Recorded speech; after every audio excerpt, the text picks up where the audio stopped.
London, 1814.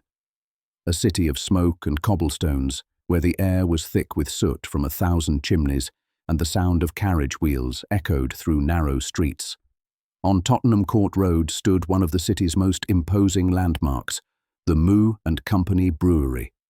Inside its towering walls, vast wooden vats stored an ocean of beer, millions of pints of dark porter, the drink that fueled the working class of London. But hidden within those barrels of pride and profit was danger. One small weakness, one unnoticed crack, could turn triumph into catastrophe. And on the evening of October 17th, that's exactly what happened. With a sudden snap of iron and a groan of splintering wood, London faced a disaster unlike anything it had seen before. A flood, not of water, but of beer. Let's go back a bit.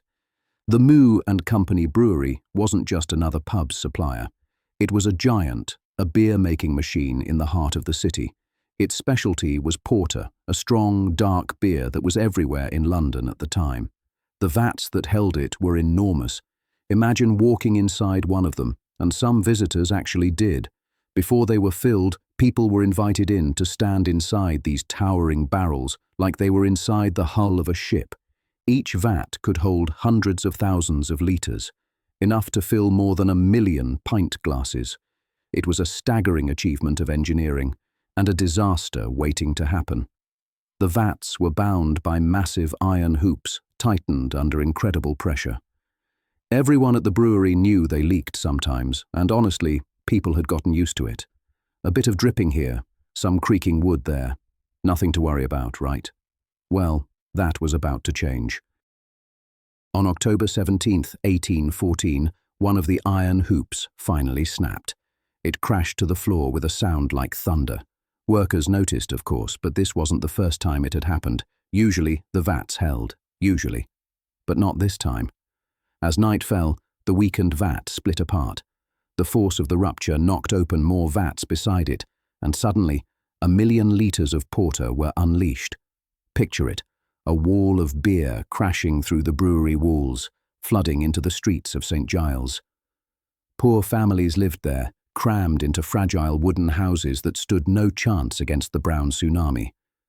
Tenements collapsed, cellars filled instantly, and people were swept off their feet. Some tried to grab hold of beams or doorways, but the sheer force pulled them under. Survivors later said it was like being hit by a tidal wave, only this one smelled of alcohol. When the chaos finally stopped, the neighborhood was unrecognizable. Beer filled the streets, knee-deep in places.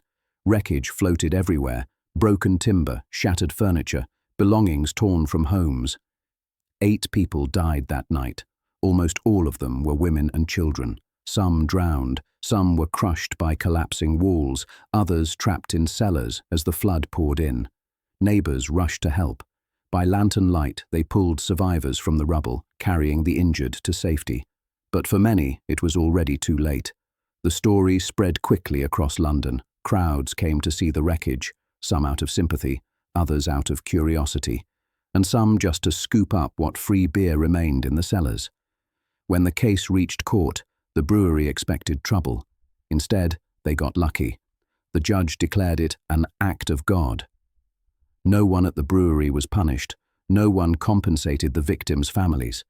The company even recovered financially, thanks to insurance. For the poor families of St. Giles, though, the loss was permanent. Their homes destroyed, their loved ones gone, and their tragedy brushed aside.